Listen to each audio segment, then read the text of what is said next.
No Caminho de Emaús. Versão brasileira. Estúdios Comeve, São Paulo.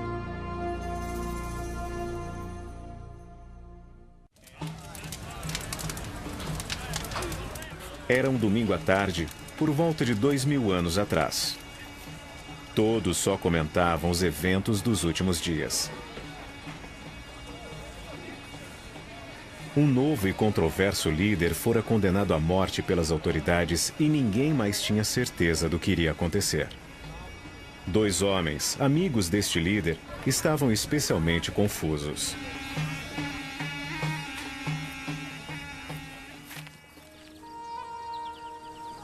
Enquanto iniciavam a caminhada para um vilarejo próximo, os dois tentavam alinhavar os fatos para entenderem o que havia acontecido. Como muitos, tinham grande esperança. Mas agora, com seu líder morto, tudo parecia perdido. Absolutamente nada fazia sentido. Foi então que um estranho juntou-se a eles. Eu só queria sair daquela cidade. Chegaremos a Emaús ao cair da noite. Eu ainda não acredito. Sobre o que estão falando? Será que é o único em Jerusalém que não sabe o que aconteceu? O que aconteceu?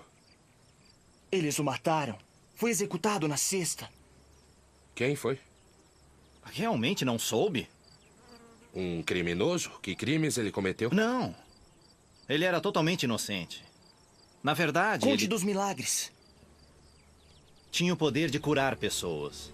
Instantaneamente. Um homem cego. Cego a vida toda. Um toque ele viu perfeitamente. Houve muitos outros. Ele curou lepra. Um braço atrofiado. A filha de Jairo. Isso. A filha de Jairo. Estava morta. Nós vimos. A trouxe de volta à vida. Multidões se juntavam só para ouvi-lo falar. Milhares a cada vez. E quando ele falava... falava com a autoridade de um profeta. Enviado por Deus. Mas não era como outros líderes religiosos. Como assim? Passava o tempo com pessoas que todos odiavam. Comeu e bebeu com os excluídos. Mas ele não desculpava os pecados. Não tolerava o pecado. Mas não depreciava os pecadores. Era misericordioso, compassivo. É verdade. Era muito diferente de qualquer outro mestre. As autoridades o pegaram. O torturaram. Cravos em seus...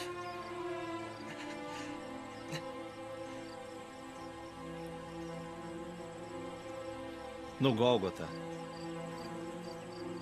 O pregaram em uma cruz. Sexta. Ele morreu lá na sexta.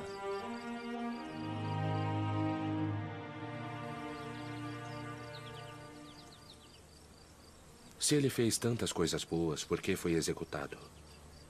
Eles o odiavam. No início, os líderes religiosos discordaram de seus ensinos, mas então, creio que o viram como uma ameaça ao seu poder, posição. E era? Acreditamos que era o Messias que foi anunciado.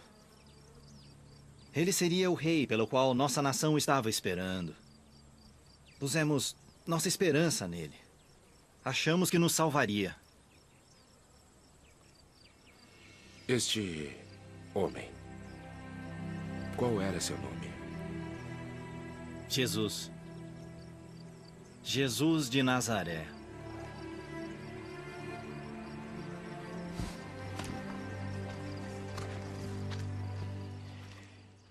Este Jesus, vocês foram até a sua tumba? Não. Por quê? Alguns amigos foram até a sua tumba esta manhã. Eles disseram... É estranho, mas disseram que estava vazia. Isso não faz nenhum sentido. Nada disso faz sentido. Não entendemos o que está havendo. Como vocês podem não entender? Vocês não sabem que todos esses acontecimentos foram preditos pelos profetas repetidamente desde os escritos de Moisés? A morte dele, sexta, estava predita nas escrituras há mais de 1000 anos. Isso. Por que demora tanto para crer nas profecias que diziam que o Messias haveria de sofrer exatamente como viram Jesus sofrer? E somente então se revestiria de majestade, uma glória que, meus amigos, vocês logo verão. Foi tudo parte de um plano que começou no passado, lá nos primórdios da história.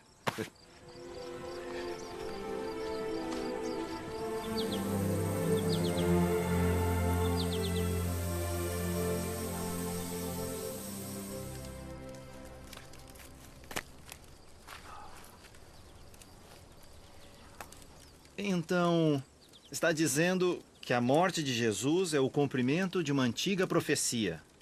Nosso amigo tinha de morrer? Eu só não vejo a conexão. Vamos começar pelo início. Quando Deus criou o mundo, era totalmente perfeito. Sem pecado, sem dores, sem tristeza e sem morte. Aí o mal chegou. Satã, certo? Isso. Ele veio para destruir a harmonia que fora criada por Deus. Deus havia ordenado aos primeiros homem e mulher, Adão e Eva, que nunca comessem de uma certa árvore. Mas na forma de uma serpente, Satanás os incitou a desobedecerem, dizendo que com uma mordida eles se tornariam iguais a Deus. Mas não era verdade, o diabo mentiu. E Deus havia dito que se comessem daquela árvore, eles morreriam. Adão e Eva caíram em tentação, rejeitando o plano de Deus para eles. Imediatamente, sentiram-se culpados e com medo, e tentaram se esconder de Deus. Desobedecer a Deus significava que eles veriam as consequências do seu pecado. Um mundo de dor, sofrimento e morte. Ataques diários de Satanás. Esse é o mundo onde ainda vivemos hoje. Mas Deus não deu as costas à humanidade. Ele foi até eles e anunciou um plano para consertar as coisas. Que um dia um descendente nasceria e enfrentaria o diabo e o poder do mal. Esse descendente, o Messias, traria paz novamente e restauraria o relacionamento entre Deus e a humanidade. Sim. E a princípio achamos que Jesus era ele, o Messias. Parecia que ele poderia ter feito qualquer coisa. Então, quando eles iam executá-lo, por que ele não os impediu? Se ele fosse o Messias, não destruiria os inimigos e todos os ímpios? Como no dilúvio. Isso, o dilúvio. Por que simplesmente ele não destruiu os homens maus? Outro dilúvio ou coisa do tipo? Destruir os homens maus. E quem sobraria, meu amigo? Você é sem pecados? Bem, Talvez você não tenha entendido a lição do dilúvio. Nos séculos seguintes a Adão e Eva, o mundo tornou-se incrivelmente depravado, cheio de violência e do mal. Deus mandou o grande dilúvio para destruir os maus, todos que viviam na terra.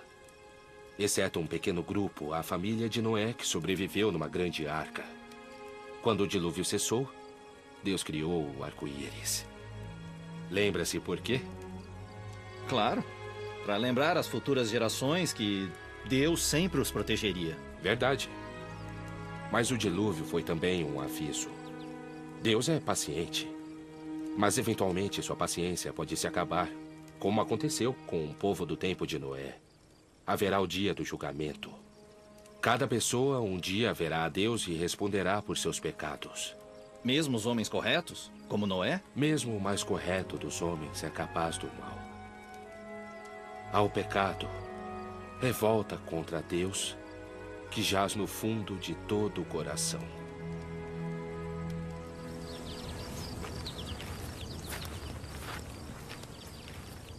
se somos todos pecadores e Deus odeia pecado, então estamos condenados. A punição será terrível, eterna. O que eu posso fazer? Posso ser bom o suficiente para satisfazer a Deus? Não, você não pode. Porque Deus exige a perfeição. Mas seja forte, meu amigo. porque ele entende sua situação. Deus é cheio de compaixão e misericórdia. Por isso que ele vem resgatá-lo. Não esqueça a promessa. A promessa de um Salvador para restaurar todas as coisas que o tornará perfeito aos olhos de Deus. Esta é a promessa que ele fez a Adão e Eva e depois a Noé. E depois a Abraão, certo? Isso. Me diga o que sabe sobre a promessa feita a Abraão. Deus disse que ele teria tantos descendentes quanto as estrelas do céu. Mas Abraão estava perto dos 100 anos e sua esposa Sara não podia gerar filhos. Mas Deus manteve sua promessa, não manteve? Sara deu à luz e Abraão tornou-se o patriarca de uma grande nação. E Deus também prometeu que o Messias um dia viria da descendência de Abraão. Significa que, por sermos descendentes de Abraão, nós herdaremos automaticamente as bênçãos de Deus? Não. Alguns podem acreditar que determinado grupo seja superior a um outro. Mas isso não é o que Deus ensina. Lembre-se da história original. Deus prometeu a Abraão que todas as nações da terra seriam abençoadas através do seu descendente, o Messias. Abraão acreditou nessa promessa. Isso o manteve reto perante Deus. Lembre-se do que foi escrito. Abraão creu e isso lhe foi imputado por justiça. Veja, aos olhos de Deus, os verdadeiros filhos de Abraão são aqueles que creem no Messias como Abraão o fez. Não importa a sua nacionalidade. Nós acreditamos que Jesus era o Messias.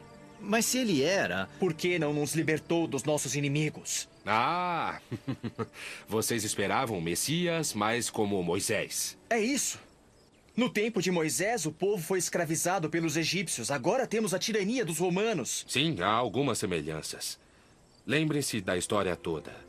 Havia uma rivalidade entre os descendentes de Abraão que chegaram ao Egito, onde se tornariam escravos. O povo sofreu, mas Deus não os abandonou. Ele os resgatou, dando a eles um grande líder, Moisés. Moisés desafiou o rei do Egito, exigindo a liberdade de seu povo. Quando o rei recusou, Deus mandou pragas aos egípcios. Mas é isso que eu não entendo.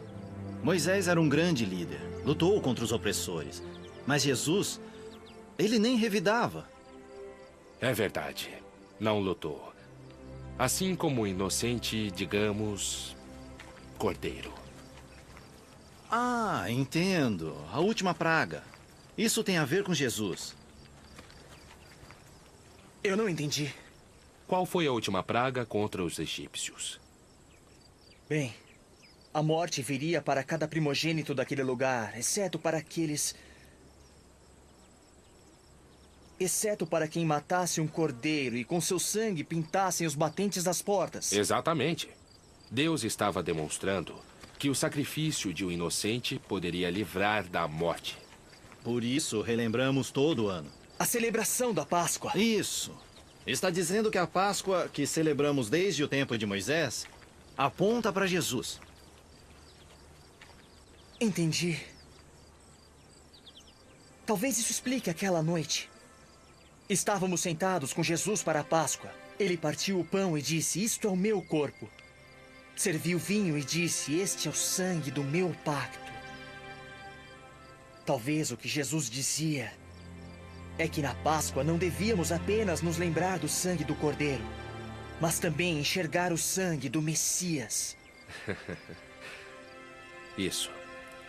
Todos esses anos, na Páscoa, o povo de Deus se purificou através do sacrifício de um cordeiro.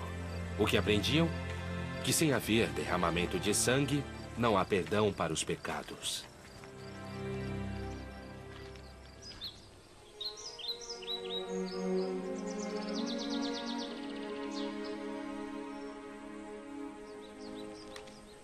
Eu acho que vejo a conexão entre o sangue sacrificial do cordeiro e o sangue do Messias. Mas eu não entendo porque a morte do Messias salvaria alguém. Nossos líderes religiosos dizem que, seguindo as leis e rituais, como os 10 mandamentos, seremos salvos. Isso se conseguir seguir as leis perfeitamente, mas a realidade é que ninguém pode. Os mandamentos são um lembrete do pecado. Esta é uma das principais razões de Deus ter dado os mandamentos no Monte Sinai. Cada um deles aponta para uma fraqueza do coração humano, revelando como cada pessoa despreza os ensinamentos de Deus. Não adore a nenhum Deus, exceto o Deus verdadeiro. Honre seus pais, não mate, não faça sexo fora do casamento, não roube, não dê falso testemunho, não deseje o que pertence aos outros. Conheço os mandamentos e os obedeço. Você segue todos os mandamentos perfeitamente? Bom, Você já sentiu ganância, ódio, luxúria, egoísmo? Mesmo ter pensamentos errados é quebrar a lei. Mas eu sou uma boa pessoa. Ajudo os outros quando posso, eu dou esmolas. Eu não sou perfeito, mas Deus é. E estabelece o padrão. E o padrão é a perfeição. e o que eu posso fazer? Do jeito que falou, eu nunca vou conseguir. É porque você não pode. Não pode se salvar pelas tentativas em ser bom. É um quadro desanimador. Não. Não perca a esperança. Esta é a razão pela qual o Messias veio. Para livrar as pessoas da sua escravidão ao pecado. Esse é o centro da promessa. Da promessa feita a Adão e Eva e a Abraão e a Moisés e a todos aqueles que falham em cumprir os mandamentos de Deus mesmo hoje. A promessa de um Salvador, vivendo uma vida perfeita, suportando a punição no seu lugar, pagando a sua dívida, para deixá-lo bem com Deus, tornando-o perfeito aos olhos dele. Essa é uma boa notícia. Mas as pessoas esperavam que o Messias fosse um rei poderoso, trazendo uma época de glórias para nós. Como o rei Davi. A história de Davi é importante por uma outra razão. Vamos falar disso.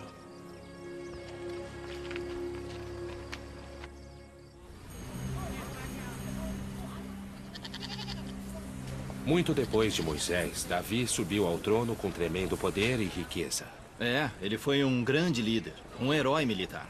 Estudamos sobre ele. Então sabe que ele pecou muito. Verdade, teve um caso com uma mulher casada. E matou o marido para se casar com ela. Isso atormentou a sua consciência. Confrontado, admitiu ter pecado contra Deus. Davi se arrependeu e Deus perdoou o seu pecado. Assim como Abraão e Moisés, Davi não apenas reconheceu ser um pecador, mas também confiou que Deus o perdoaria através da promessa do Messias que veio para arrumar as coisas. Quer dizer que não precisamos de outro rei como Davi? Precisam de alguém com mais poder que Davi, o rei de todos os reis. Deus prometeu um descendente que estabelecesse um reino muito maior. Um reino que durasse para sempre. Um reino de perfeita paz. E esse descendente prometido é Jesus? É. Um dia, todos irão reconhecer Jesus por ele ser quem é. Ele é o caminho, a verdade e a vida. Ninguém chega ao Pai se não for através dele. Foi o que ele nos disse.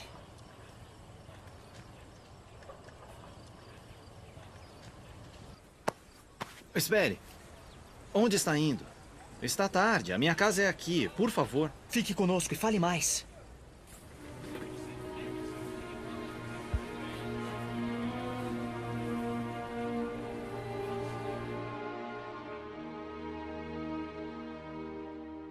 Então, há uma semana eles o aclamaram como um rei. E poucos dias depois ele foi torturado e morto. Está dizendo que isso tudo foi escrito há mais de 1000 anos? Isaías viu a história como se tivesse acontecido. Escreveu: Porque um menino nos nasceu, será chamado Deus Poderoso, Príncipe da Paz. E depois, foi ferido por nossas transgressões, esmagado por nossas iniquidades. O castigo que nos trouxe paz estava sobre ele, e pelas suas feridas fomos curados. O Senhor pôs sobre ele a nossa iniquidade. É Jesus, exatamente. Ele morreu por nossos pecados. É o que tem tentado nos dizer, não é? Isso. Isso é o que Deus nos tem dito desde o começo. Seus pecados merecem punição. E o Messias foi punido no seu lugar, como se ele tivesse pecado. Então poderão escapar das punições que mereciam e viver eternamente em perfeição. Um lugar no céu, bem distante dos problemas deste mundo. É isso que Adão e Abraão e Noé e Moisés e todos os profetas estavam esperando. Um lugar onde não há fome nem sede, onde Deus vai enxugar todas as suas lágrimas, onde verão Deus face a face. No céu haverá pessoas de todas as nações, tribos, línguas. Tudo isso é deles e de vocês, pelo amor de Deus, que o levou a morrer no seu lugar. Como pudemos ser tão surdos? Todas as vezes que o próprio Jesus nos disse que sofreria e morreria, exatamente como profetizado. E ele disse que ressuscitaria no terceiro dia. Que é hoje. Hoje. Então deveriam vê-lo hoje. Ou acham que mentiu a vocês?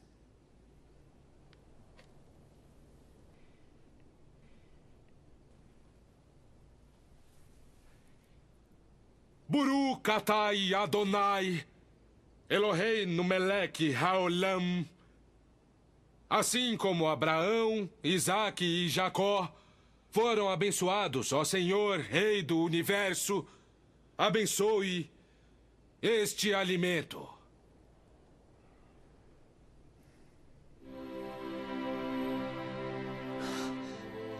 Jesus, é você. Nós não percebemos. Você está vivo. As profecias estão certas.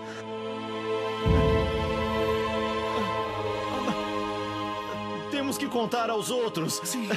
Vamos! Sim. Tudo faz sentido agora. Jesus é o Messias. O cumprimento das profecias. Isso! Senti meu coração queimar enquanto ele explicava. Isaías profetizou que o Messias nasceria de uma virgem. Jesus nasceu. E o profeta Miqueias, ele disse que o Messias nasceria em Belém. Foi onde Jesus nasceu. E as profecias disseram que ele viria da linhagem de Abraão e Davi. E Jesus veio. Isaías também profetizou que o Messias daria visão ao cego, audição ao surdo e o paralítico andaria. E nós vimos isso.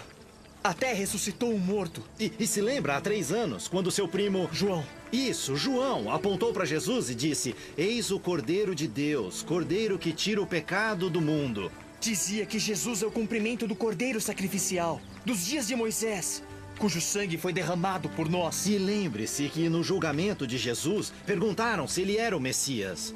Ele disse: sou. Jesus não foi torturado e morto por seu pecado, porque ele nunca errou. Foi pelo nosso pecado. Pagou a pena por nós, como substituto. Ele não morreu porque era mais fraco que os que o odiavam. Fez o que pretendia fazer até o fim. Sofreu e morreu porque nos ama. Ele ama a todos os homens. Então tudo foi um plano dele. Isso! Sua ressurreição dos mortos foi o clímax da batalha espiritual que Deus prometeu fazer.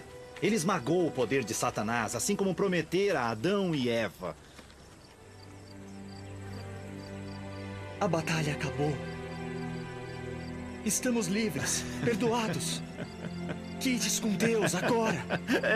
Vamos logo!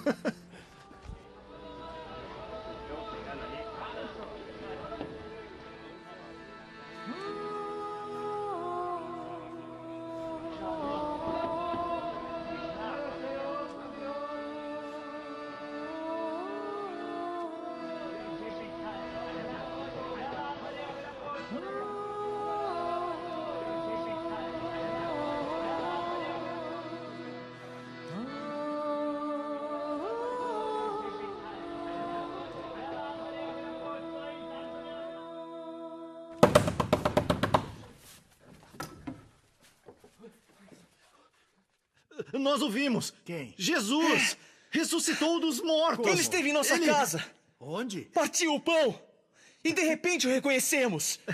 Viram, foi como dissemos. Ele está vivo. Isso! Deveríamos saber que sofreria, morreria e voltaria. Está tudo nas escrituras. Nós só não víamos. Mas ele explicou tudo isso. Tudo está nas escrituras. Impressionante. Tudo!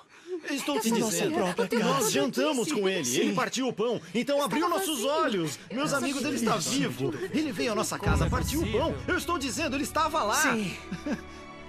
Ele explicou Em muita nossa coisa. própria Ele casa. estava... Que a paz esteja convosco. Não fiquem tristes. Por que sempre duvidam? Vejam minhas mãos, meus pés, toquem-me. Sou eu mesmo, Jesus, eu não sou um fantasma. eu não disse. Fantasmas não têm carne e ossos.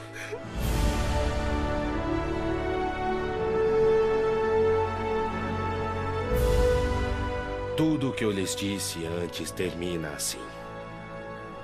Todas as coisas escritas sobre o Messias, nos livros de Moisés, nos profetas e nos salmos, eram coisas escritas sobre mim. E precisavam se cumprir. Está escrito que o Messias sofre e ressuscita dos mortos ao terceiro dia. Então o arrependimento e perdão dos pecados são proclamados em seu nome a todas as nações. Começando daqui, de Jerusalém. São os primeiros a ver e ouvir, são as testemunhas. O que vem agora é muito importante. Receberão o poder de passar esta mensagem ao mundo todo. E certamente estarei sempre com vocês. Até o final dos tempos.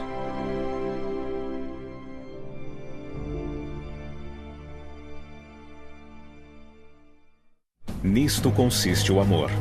Não em que nós tenhamos amado a Deus, mas em que Ele nos amou e enviou seu Filho como propiciação pelos nossos pecados. 1 João 4,10.